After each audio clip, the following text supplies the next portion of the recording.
Welcome to Films and Stuff with your hosts, Pete Mitchell and Ethan Hunt. All right, Pete, Films and Stuff. Welcome back. How are you today? I'm great, Ethan. How are you? Everything is good. We are in the thick of the NBA playoffs in real life. I have been watching my Milwaukee Bucks. Last night they lost to the Boston Celtics. The Golden State Warriors wrapped up their series, so that's exciting. My Sixers got eliminated. Your Sixers were eliminated by the Heat. So a lot of drama in real life NBA. Damn you, Pat Riley. Yeah, and Pat Riley with the Heat. Yeah. Which takes us back to Winning Time on HBO Plus, or HBO Max. And today we're talking about the last 3 episodes in season 1, episodes 8, 9, and 10, called California Dreaming, Acceptable Loss, and Promised Land. We'll break all 3 of these down and look forward to what we've got, I assume, in season 2, which is coming, right? Yeah, it just got announced, or it just got renewed. Oh, really? Yeah, I'm not. Rumors are that there's going to be a time jump involved. Oh. So I don't know how far ahead it's going to be, but I don't think it's going to be an immediate pickup, as in like it's going to pick up with the 80-81 season.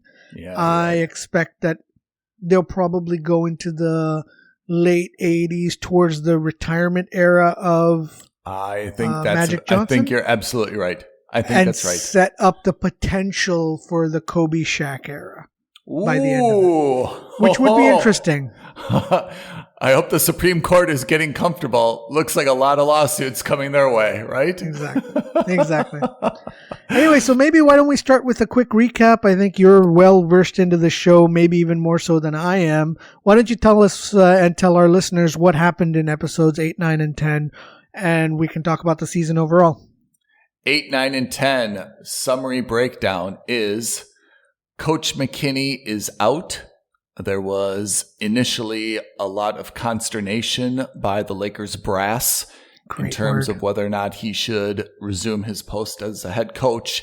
And it seemed like the owner, Jerry Buss, was going to reinstall him. And then when he went to go visit him at his house, McKinney was just kind of out of it and thought that Buss was like a delivery guy. So Buss obviously backtracked.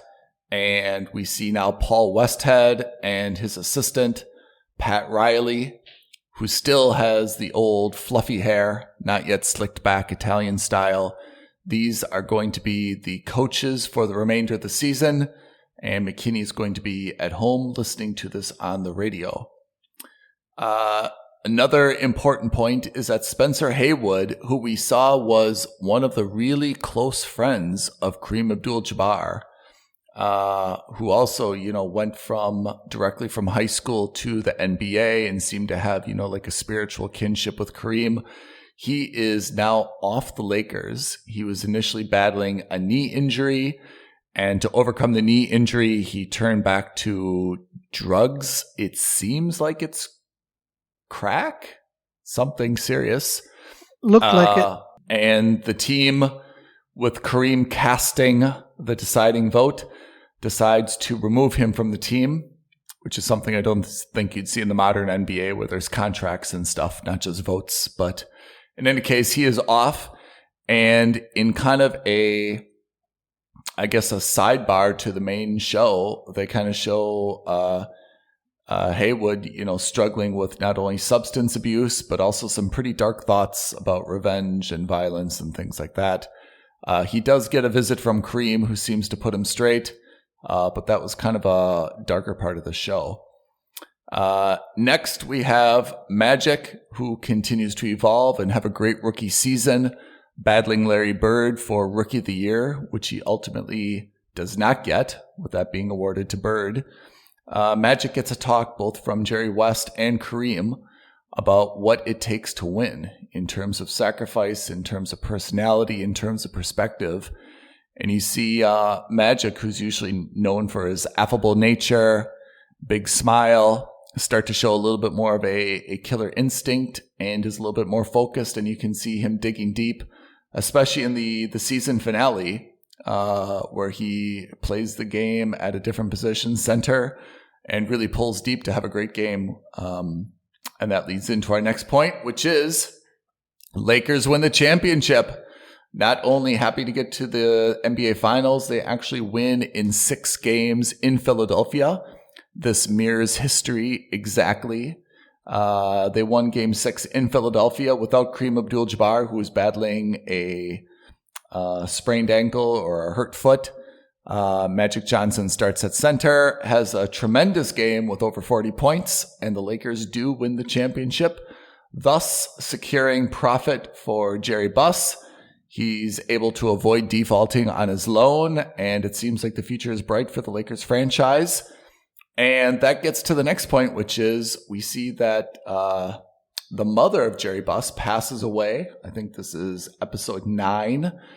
And Buss, after coming to grips with this loss in his life, has to appoint someone else as his financial officer. Jeannie kind of thinks she's in line for it. And then her father throws her a curveball and says, hey, I want to bring your brothers into the business. Who do you think would be the better one for it? He kind of spends some more time with his sons, sees that they're a little bit immature, not focused on the business, don't have the right perspective to be in such a position. And instead, in a twist I did not see coming, chooses Claire, who has come a long way since episode 1 when we were introduced to her. So that is the wrap up of season 1 of Winning Time. Everything ends on a high note. Lakers win. And now I'm really looking forward to season 2. What about you? I am as well. I must say that the last couple episodes really, they stuck the landing. Yeah. And it didn't seem sappy. It didn't seem over the top. They didn't sugarcoat much. I mean, they really had done a lot of sugarcoating and maybe even the opposite, maybe salt coating, if that's the right word, to a lot of players, right? And to a lot of people. Yeah. They really made some people look not great. They really made some people maybe look a little more holier than they actually were. But I think overall, the tone of the show being a dramatized version of fiction wasn't bad. Who legitimately has a complaint? I mean, whenever there's a biopic, right? I mean, unless it's really a love letter, people are going to have issues with how they're portrayed, right? Who do you think legitimately has a cause of action against HBO for how they were portrayed in this show? So potentially someone like Westhead. Really? Yeah, Where? he comes off as a little like not weak, just immature, not naive, strong, but like incredibly weak, right? Yeah. And you've got when you're supposed to be leading a team of 15 Yeah. big basketball players who all have their massive egos, it just felt like he would get overrun by them. And it really, if it weren't for the fact that Riley were there, I think he would have gotten steamrolled. Right? Yeah. I felt like Riley was really his support and spine. Let's put it that way. Yeah. I mean, even when he was trying to talk to, what's his face? McKinney, right? He ends up peeing himself and ends up in the hospital for a night. It just wasn't a good look. And No. And that's fine. Maybe that's what it was. Maybe it's what it wasn't. But it was just he constantly came off as a coward. Yeah. I mean, I agree with that. I mean, certainly if I'm him, I'm not looking at that show and beaming with pride about how it was done. But there were some subtle things that I think, kind of redeemed him. And one of them was, as you mentioned, I think a few episodes ago, he was generally very well liked. There was earlier in the season, there was kind of the scene where McKinney surprised him and came back, and it kind of showed like how he walked into all these little inside jokes and all these little rituals, and it was a team that was extremely disciplined and maybe even a little bit tight under McKinney. And under Westhead, he had a really good working relationship with Pat Riley. That was a very healthy relationship, right? It seemed that the team gelled. Obviously, they had a very successful season. Everyone generally liked him. Yeah, he was a little bit of a ninny for sure. All he could kind of do was quote Shakespeare, although he came up with a good one kind of towards the end. Yeah. So I agree, like definitely the guy's not sitting at home beaming while watching this, but in some subtle ways, they generally made him not terrible, Yeah, you're right. You're right. I think terrible. I think that way, probably maybe even someone like Spencer Hayward. Yes. Haywood gets it a little worse because, he is someone who had a lot of substance abuse problems. Yeah. He's been very open about that. He's gone through therapy. Yeah. He's gone through rehab. He's worked a lot on himself. Yeah. But, after that episode, I think it was episode 9 where he ends the episode by going to like his drug dealer's apartment and saying, I need you to kill these guys. Literally, I want you to kill the Lakers. Yeah. Right? And at first you're just like, oh, haha. And then he's like, in that episode 10, he's like, they've got guns under the cushion. And you're just like, oh my God, he's talking about actually killing them. Yeah. And then I did a little bit of digging after the episode, and I read somewhere that, he was referring to potentially cutting the brakes on Westhead's car or Riley's car. And, cutting the brakes of someone's car is a far cry from hiring a hitman to kill him. Right? Are brakes actually able to be cut anymore? I feel like this was like Model T Fords and there's just like one brake line. Can you even like cut brakes anymore? I think back in that era you probably could. I think, brake fluids and things like that. I think because they were all relied on, most cars back then, and even some today relied on hydraulic brakes, not on disc brakes. So, you really required that. Look, I'm not a mechanic. Don't hold me to any of this. Let's put the disclaimer, right? Films and stuff is not called mechanics and stuff. Exactly. We are not qualified mechanics. But having said that, it's such a common trope, right? Like in other mysteries and things like that. Oh my God, my brakes are dead. It's so Roadrunner. To me, it's like so Roadrunner that you cut the brakes. I agree. So, but still, it's okay. Let's put it this way: tampering with your car is still a far cry from hiring your drug dealer to kill someone. I agree. Right? I mean, just the idea of cutting brakes seems like so cartoonish that it's hard to kind of like take it. It's not so dark. Whereas when you show like a revolver, with like a bullet in the chamber, that's kind of like, whoa, this just got serious. And props to the actor because, he really sold it that he was going off the deep end. Oh yeah. He was like super sweaty in all of those scenes. And like you could see that he was having like what looked like a panic attack the whole time, so it did. I mean, not that I know what looks real and doesn't look real when it comes to a drug induced like fervor, but it did. At the same time, it sold it. He sold it. So, kudos to him, I guess. And I thought that was sweet that what I liked in that episode was they had another potential for drama because, in episode 10, we learned that David Stern talks to Magic Johnson before he goes into the locker room. Oh, yeah. And says, hey, so we really want to give MVP of the finals to Kareem, but he's not here right now. You are. I think we should give it to you. And that to me blows my mind because for two reasons, right? Like in this era, even if you're injured, most players travel unless I totally agree with you. Right? Can we just call a timeout for the fact that the Lakers in the 80s, if you were injured, it's like, we're just going to save the airfare. Stay at home and just watch it. Yeah. So I didn't get that, but I took it on board. Maybe that was an era thing, but like in today's day and date, like if you sprained your ankle, you were still traveling with your team. Of course. Right?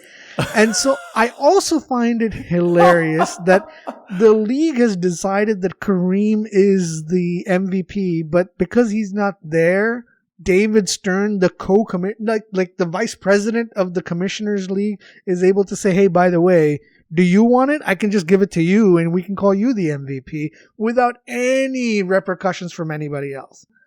David Stern and then they made it seem like he was the one, like Magic Johnson, like stole the MVP from Kareem. But kudos to Kareem for them to not really make a big deal out of it. Kareem, I think, in his wisdom, in his like Godfather-esque figure, he's all about showing that he's the wise guy of the team, right? And I mean, wise guys like the wise old man, the learned man. He's experienced everything. So he probably, and maybe I'm reading into it, but I took it to say that he understood that that's the way the league works, and he didn't hold it against Magic. But like in the earlier part of the of this season, I wouldn't have been surprised if like they used that as another tension point between Kareem and Magic. Yeah, which would have been weird because they had spent 10 episodes basically getting them to be partners and to be working together as friends, and then to all of a sudden introduce this, it would have been really a bit weird. Right, it would have been a little out of place. I'm glad they didn't play that up any way further than that. Yeah, I agree. I mean, let me ask. Go ahead. Sorry, let me just ask you: did you realize, or how did you feel about how the show has kind of shifted in tonality from episode 1 through 10? Did you find there was a shift? I mean, there is a shift. Although I have to say, this show's really interesting because usually we're very critical of shows that can't decide what they want to be. Are they supposed to be dramas? Are they supposed to be comedies? Are they supposed to be offbeat? Are they supposed to be, and this is a show that even beginning in the first episode, I recall the first scene, Jerry Buss was kind of in bed with a young woman without a top on, and they immediately broke the fourth wall where he was talking into the camera, talking about buying a basketball team. And it wasn't really clear if this was going to be silly or if it was going to be kind of raunchy because of the topless woman, or if it was really going to be true to basketball. And I have to say, even this show, it's always a little bit surprising in terms of how it works. They do like these camera flashbacks. They kind of show sometimes grainy footage. They show a lot of basketball action, which is a little bit unusual for a drama. And to be honest, the action's actually pretty decent. Usually you see in like sports movies or sports shows, the action's not very believable. Here it's actually okay, So I agree with you. The show isn't really what I thought it would be. But I kind of like the way that it's a little bit punchy and kind of incorporates a little bit of everything. And I think it's done a really good job, actually. I'm really, really surprised that it tries to integrate all these elements, and it does it in a pretty good way. I gotta say, I'm actually quite intrigued by what they did, right? Because I think the first episode, if I remember correctly, I thought the very first scene of the very first episode was Magic at the doctor's office and no one saying a word. Oh, you're right. And then so it was like a super somber, super serious moment. Yes. And then we instantly transitioned to Jerry West lounging at the Playboy Mansion, surrounded by naked women, some who are still having sex in the background. Yeah. It was a bit not weird, but it was a bit of a shock to the system. Yeah. And then you're right, he immediately breaks the fourth wall and starts talking to the camera, like almost from the first scene, right? Yeah. I think what's weird is, or maybe not weird, but what's interesting is that, for example, the fourth wall breaks got less and less over the season. Yeah. Right? Like, I think there were far more in the first half than there were in the second half. I don't even know if there were many, if any, in the last 2 or 3 episodes. Yeah. And then we also, as you rightly pointed out, were the different film styles where some things were filmed with, like, you could see the film grain and you could see like the film markings to indicate to change the reel. Yes. And, you know, in that first episode where you see the Lakers play together for the very first time in Palm Springs in their training camp, they used animation for the first time. Yeah. And then you saw that, but then that stopped almost immediately as well. Yeah. So it was just, I can't help but feel that they were like using these 10 episodes as kind of like, let's find an art style or a film style that looks like it's going to work for us. Yeah. And I don't think they settled on anything by the end of it. Yeah, right? I agree. I can think of kind of only 3 times they used animation. And I agree, like, none of it was kind of necessary, but it wasn't so overpowering that it really like turned me off. The graininess I kind of like. I mean, I think they did a good job of integrating the graininess to kind of show like, hey, this is like we're showing you something modern in high definition. This is kind of what it would have been like in the 80s if you were watching this on TV, you know, or if this were actually being filmed in the 80s. This is what it would have looked like to you. I thought that was kind of pretty unique, actually. Yeah. Doesn't work all the time, but they did it in a good way. I would say that normally, if this were any other show or if this were a drama that weren't necessarily a biopic or something like that, I think I would have gotten really annoyed. You're right. I think it would have been too much of a jarring distraction. I think the only reason they really got away with it is because the topic, at least for me, is far more interesting. Yeah. And far more, you know, something I'd pay more attention to than filmography, which again, I am not, you know, I'm not a guy who sits there and criticizes film camera angles or things like that unless it's blatantly obvious, right? And I think we can think of something like Michael Bay's Ambulance, where he started using drones for his filming. Oh. And the first few times you saw it, it was pretty cool, but then he kept using them and you just kind of get a headache. And again, normally I wouldn't notice these kinds of things, but because it was so jarring, I couldn't help but notice.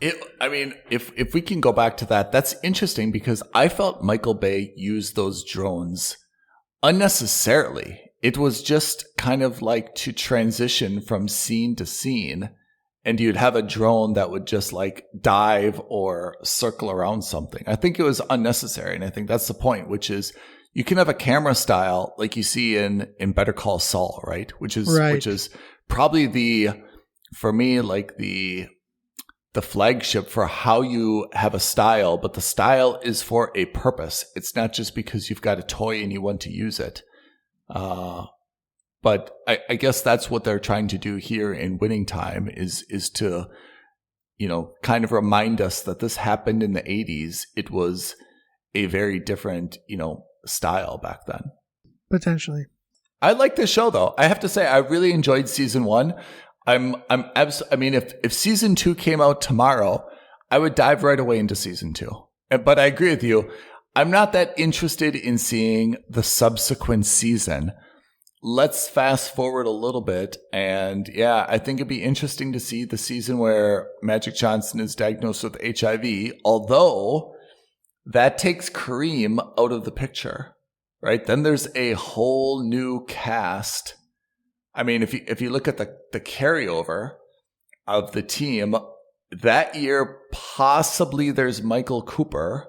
All those other guys are gone, right? Pat Riley is there, different hair. Yeah. All those other guys are gone. So, I mean, you've really got to replace the entire cast. So I imagine it's going to be somewhere in the middle, maybe Kareem's last year, and they make him bald or balding as Kareem was. Because that guy was really a remarkable actor to boot him out after 1 year and fast forward so much. Yeah, I agree. Potentially. Jeannie Buss will be obviously much more mature. It's interesting because the Jeannie Buss that I know is kind of like this, not cutthroat in a bad way, but she is like this kick-ass basketball owner, team owner, operator. She's savvy and, you know, she's high-flying. She's in the scene. She's dating Phil Jackson. Whatever it is, you know, she seems very present. Whereas the Genie in the show has been very demure, has been like, oh, I don't mind sitting in the back seat. Oh, you go off and watch the Lakers win the championship. I'll take care of grandma's things. And I'm not saying she wasn't like that as a person, but it just seems like, I mean, you know, what are you doing? You know, and then she even had Claire bat for her, which I thought was interesting. Yeah. But you're right. I think going back to that, I actually like the fact that they now are showing Claire Rothman taking a more senior position because she really did bust her ass to get things to where they were. I mean, Jeannie is a kid in this show, right? So, I mean, it's maybe not that unusual that it's taking her a little bit of time, not just to be like the owner's kid, but to also be, a woman in that workplace. I mean, it's maybe not unusual that it's taking her a little bit of time to kind of find her voice and to find the right level of, when she should assert herself and when not. And maybe Claire is kind of historically, even kind of her mentor or, her role model, right, to begin to assert herself a little bit. But I agree. What you see now with her as a kid does not by any stretch indicate that she's going to be, a pretty powerful, owner. Yeah. But it does show her brothers, to kind of be douchebags. Lackadaisical, not really interested. Yeah, I mean, I don't know if they did anyone dirty. I don't know anything about the brothers. They just seemed entitled. I mean, it was clear that they were supposed to be in that one scene. That's the first time we've been introduced to them, and the script rightly made them seem entitled. And we were supposed to have a negative impression, like, oh, these guys are, like rich, spoiled, entitled kids, not very mature. The way that they're taunting people, the way that they're only focused on beer, the way that they're deferred to their father, I think it got the point across pretty quickly.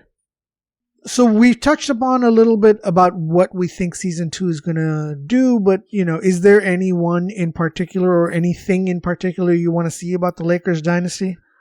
I mean, I'd like to see more of Pat Riley. I mean, I was waiting for his transformation. I mean, and again, historically, I'm not sure exactly how it happened. And I'm really interested to see. So apparently, historically, season 2, Paul Westhead is brought back and he's dismissed somewhere in the middle of season 2. That's right. Pat Riley takes over as intern and then becomes it's for full-time. performance. So, I mean, I guess the team kind of struggles the next season.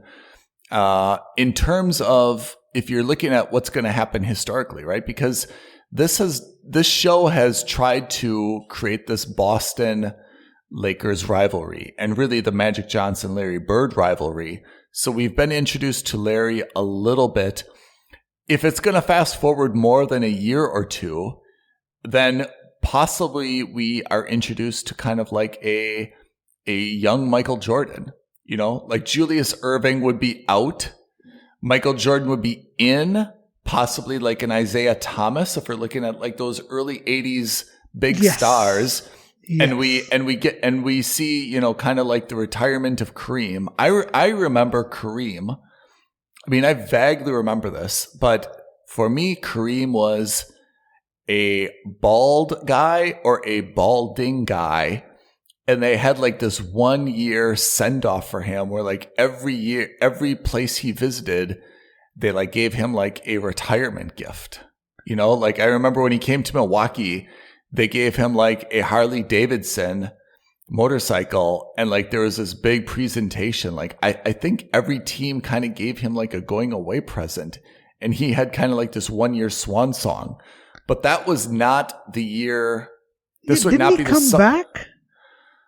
I don't think so. I think he and this is totally off the top of my head. I remember the Kareem I remember. Yeah. And this is like really when I was just getting into basketball, was not balding. He was bald. He was looking a bit, not heavy, but like he was definitely not as lithe as he is in his rookie year. Yeah. And he's, if I remember correctly, he took some time off after his HIV diagnosis. And then he comes back for a season or two. No, or you're his thinking last of Magic season. Johnson. You're thinking of Magic Johnson. You're not thinking of Kareem then, right? Sorry. Yeah. I am thinking of Magic Johnson. Yeah. I apologize. Apologize. You're right. Yeah. That's who I was thinking of. Yeah. No, so Kareem, I don't remember. Actually, you're right. I don't actually even remember Kareem when I was first getting into when you and I were growing up, Kareem was like really at his, I mean, he was really on, I don't know what they call it. Like he was really having a swan song, like Right. I don't think he played a lot of minutes anymore. I mean, he was still a good player, but he certainly wasn't like a perennial all-star or dominating anymore. And it happens, right? 7-footers don't typically last that long in the game. And I think he played 19 seasons, right? And he came out of college. I mean, it's different now, but I mean, like LeBron James, right, was in the NBA when he was 18, right? So he's 38 now, his 20th year. Kareem, remember, at UCLA, you couldn't play as a freshman and you had to play sophomore, junior, senior. So assuming he came out at 21 or 22, he was 41. Dude, you and I are in our 40s. I mean, he was ancient at the time. Yes. We probably looked up to him like 40, like you might as well be like 70, I mean, but and it's definitely true. at that position because you get beat up a lot. I mean, he was already, twice as old as Michael Jordan, right? So I mean, when he was a rookie, I mean, he was ancient by professional basketball standards. So I mean, we remember him when he was not at all dominant. He was just kind of this grandfatherly figure that everyone respected because of what he was, when he first came into the league in like 1972 or whenever it was. So here's something interesting. I'm ready. If we're going to start talking about the Magic Johnson Bird rivalry era and maybe transition into how they became friends. Yeah. Right? I think what's going to be interesting is we're also probably going to see a rookie Michael Jordan in one of these episodes. Probably. Right? We're going to see the dominance of the Bulls, even though they're not able to win the championship. And that's primarily because of, what was that team? Detroit, the Pistons, right? We're probably going to see Isaiah Thomas in here. Yes. And what was it? Was it the Fab Five? That's basketball. I mean, maybe you'll see like the Atlanta Hawks. You'll see the Rockets. We'll definitely see Dominic Wilkins. Well, we'll see all of these guys, right? Yeah. So I assume that probably David Stern is going to have a bigger role as well, right? Like we've been. Yeah, I don't even remember when he became commissioner full. I don't either, because I mean back then it was just a commissioner. Like no one really paid attention. But I would expect that probably in the season or two after this, that he became the commissioner, and that's really when the NBA kind of like got its messaging on point. Yeah, there's so many like kind of anecdotes TV about rights in there. They got That's when it started becoming like a superstar sporting event. Yeah, I think the Lakers were probably primed themselves perfectly for that. Right? Yeah, but I have to say, I mean, you take these things for granted, right? I mean, we take it for granted now that Los Angeles is a Lakers city, right? And for years it was the Lakers are so amazing and the Clippers are so pathetic. But I mean, again, I think if anything, what this does is it kind of shows you that these things weren't always, for granted. That there was a time, right? Even Jerry West referred to Donald Sterling, right? The disgraced Donald Sterling, and said, hey, he always wants a team, but he's too cheap to buy his own. Now we know, of course, that he bought the Clippers at some point. But there's really no reason that, for example, Jerry Buss could have bought the Clippers, right? I think they're the San Diego Clippers at the time. Yes. And he could have moved them to Los Angeles. Maybe they didn't have the first pick that they could have picked Magic Johnson, but maybe things would have been totally different, right? They could have traded for Magic Johnson. They could have traded for Kareem. Something could have happened, right? I mean, history wasn't necessarily written in stone. There's an alternate universe if we're looking at, like the Marvel multiverse, right? Yeah, I was about to say, and this show certainly wouldn't have shied away from that. Yeah. There's an alternate world where the Lakers are just this former Minnesota basketball team in ugly purple and yellow uniforms, which doesn't strike you as a great color right away, right? And the Clippers, in red, white, and blue are America's team, and they're the team that everyone's loving in Los Angeles. There's an alternate world out there that's the case. So, I mean, I think Buss deserves a lot of credit, or at least this show gives him a lot of credit for turning things around. It definitely doesn't depict him as always a great father. Certainly nothing indicates that he's a good husband, but, he's got a vision and he's got a belief and, he has inspired people around him. to make something that very few people other than him believed in. Yeah. There's a good moral to that story.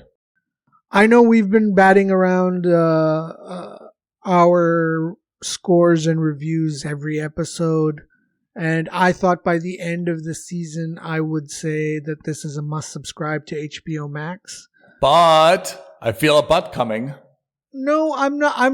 Right now, I'm between a mooch someone's password and a must subscribe. I would say that on average, if you're a basketball fan, this is definitely a must subscribe. Yeah. I think this really gives you an insight, however skewed it is, it gives you a reasonable insight on the NBA in the 80s. Yep. Again, this is going back to when we first started reviewing the 355. I think I'm going to try, whenever I'm in between two, I will always round up. All right. So I think that this is a must subscribe to HBO for. I say the same. And I say it because I think there's three elements in here that are key. I think it's entertaining. I mean, I really enjoyed every episode. I think it's culturally significant. I mean, you don't have to be American. You don't even have to be a basketball fan, but you've heard of Magic Johnson. You've heard of the Lakers. There's some utility in knowing the background. And I think third, there's some inspiration in this, whether it's intentional or not. You see how someone has bought a business that was potentially failing and they believed in it. They had a vision. They empowered and motivated the people around them. And I think it's a very, very good story about how that happened. Not so dissimilar, to a lot of other successful companies, but I think that that deserves something. I agree. Now, that sounds great. On the Jerry West side, which I think is something that I haven't heard about in a while. And you and I had debate club about this some time ago, where I think that we agreed that I unanimously won that debate in the sense that Jerry West should be thanking the writers from HBO. Instead of suing them, he should be going out of his way and he should be tipping them. Because I can sincerely say, I don't think Jerry West was portrayed that negatively. He was a little bit manic. He was a little bit bonkers. But overall, I have a more positive impression of him as a guy who, he gave a crap. And he cared and he tried, right? Yeah, he probably... Certainly by episode 10. Yes. Yeah, I remember because he has that scene where they kind of talk about his future and he even admits, I might be cut out for the front office gig, not for the... for the on-court gig. And, they have that back and forth where he's kind of super stressed out, in the tunnels of the arena while the game is going on. And then finally they're like, we won the championship. Relax today. On Monday, we start with the next season. I think that he really owes a debt of gratitude to the show. As a guy, I can honestly say I wouldn't be able to say diddly poo about him prior to the show, apart from the fact that he was Jerry West. He grew up in West Virginia and he was on the Lakers. And then he was some executives at a few different places around the NBA. I really didn't know anything about the guy. He was just this old white-haired grandfather. And again, he was a little bit nuts. But to be honest, almost anyone who's been successful in sports or in a senior management position needs to be a little bit cuckoo from time to time. I didn't find that he did anything that I would think justifies going to the Supreme Court. However, for sheer entertainment value, I hope it goes to the Supreme Court, and then I hope HBO does a show about it going to the Supreme Court, and then maybe it's winning time. Setting off a cycle. Then he goes to the Supreme Court again about how he was portrayed going to the Supreme Court against Winning Time, and I just want to see this as a perpetual cycle. That's hilarious. Winning Time season 35. Supreme Jerry Court, West goes after Supreme Court. He goes to the appellate structure. Is there really anything better about just this endless game of tit for tat? They're like, oh yeah, you want to go to the Supreme Court? We'll do an episode about it. And then he writes a season. It goes from being a sports biopic to like a legal drama biopic. And then he writes a cease and desist. Do not make an episode about me going to the Supreme Court. and then they make another episode about his cease and desist letter, right? It's like the old Conan. Do you remember Conan O'Brien? Conan O'Brien got, I don't know any of the facts, right? So I'm going to get this totally wrong. He got like a lawsuit or a cease and desist letter from someone or some company that was upset with what he said on the air. They had like the sock puppet. I don't know if you remember the sock puppet. He had like the sarcastic sock puppet. Yeah, the dog, right? The Triumph dog, the insult right? dog. And then Triumph the insult dog. I remember. And the dog actually like held the complaint in its mouth and started talking about it. Because I think the dog's line was always like, "I poop on you" or something, right? Yeah, that's right. And then he that's had exactly the complaint and he started reading it and he's like, "I poop on you." It's like the ultimate middle finger towards the complaint. I love it. I love it. That is a very Conan O'Brien thing to do. That was the old Conan, who didn't give a rip, who is so edgy. And then they hired him on the Tonight Show. And just like everyone, once you get hired on the Tonight Show, you got to fit into these corners. You got to give away your personality, right? Stephen Colbert, who used to be the funniest man in the world, and now and he's become like this dry cracker on the Late Show. They've just really he didn't sell his soul. He sold his personality, right? He's nothing. He's not even like remotely funny or entertaining. No opinion. It's from the guy who was on Comedy Central, who was so funny and interesting. My favorite used to be when Colbert would go against Conan and against Stewart, and they had like these mock battles and debate. It was wonderful. It was really funny. Yeah. It was really funny. You're right. They kind of beat that out of you. So Conan was so edgy and interesting, and then he went on the Tonight Show. But then when he left and he started doing like his own stuff, TBS. Yeah, he was super funny. Yeah, he had that crazy intern. Like he was very funny again. They gave him like more freedom and more stuff like that. Yeah. Okay, so that is... we digress. We digress. Yes. That is Winning Time, end of season 1. It's a wrap. It's in the books. Pete and I... It's a must subscribe. It is a must subscribe. Don't delay. Go get HBO Max. Watch it. There's a lot of other stuff, great stuff on HBO Max, by the way. We need to do an episode on it. I am obsessed with... We need to talk about Tokyo Vice. I'm obsessed, right? I started it. And then I couldn't stop. Yeah. And when it ended, I was just like, where is more? Yeah. This is not over. How can you do this to me? I totally agree. Yeah. It is exceptional. The only problem with shows that are not, let's not say we don't have to be English centric. Whenever there's a show that has subtitles, it limits how you watch it because you actually have to watch it. You can't just listen, And I watch a lot of my shows, like, I don't know, like second screening, right? Like I'm listening to it, I'm paying attention, but I'm not glued to the screen. And when you've got subtitles, you really don't have a lot of room for anything else. You have to be. Yeah. Yeah, but it's interesting you say that because I think there are a couple of the shows that we're watching right now, I would say, or that we've just finished that we're going to do reviews on, are shows that you kind of have to stop everything else you're doing and watch 100% focused on. That's true. In any case, we'll get back to you on these HBO. There's a lot of shows on Apple TV, on HBO that we're watching that we're really enjoying. And we will give you reviews on that as well. Pete, what do we have on our next episode? With Doctor Strange 2, we officially kicked off the summer box office season. And so... Where's our music? What? Where's our special effect? We can't license anything. We can't afford to license anything.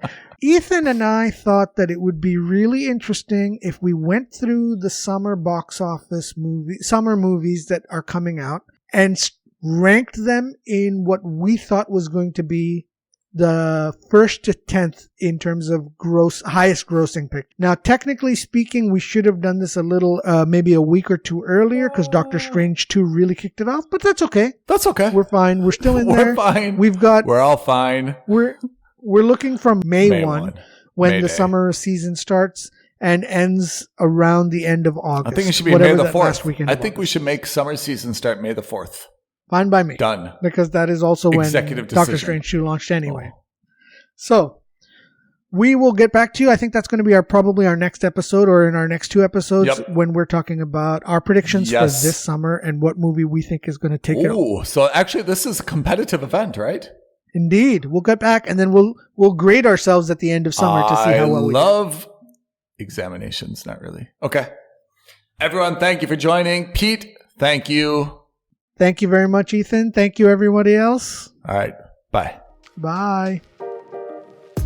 Thank you for listening to another episode of Films and Stuff. If you haven't already, please subscribe and review on Apple Podcasts, Spotify, or wherever podcasts are downloaded. Films and Stuff. There is no substitute.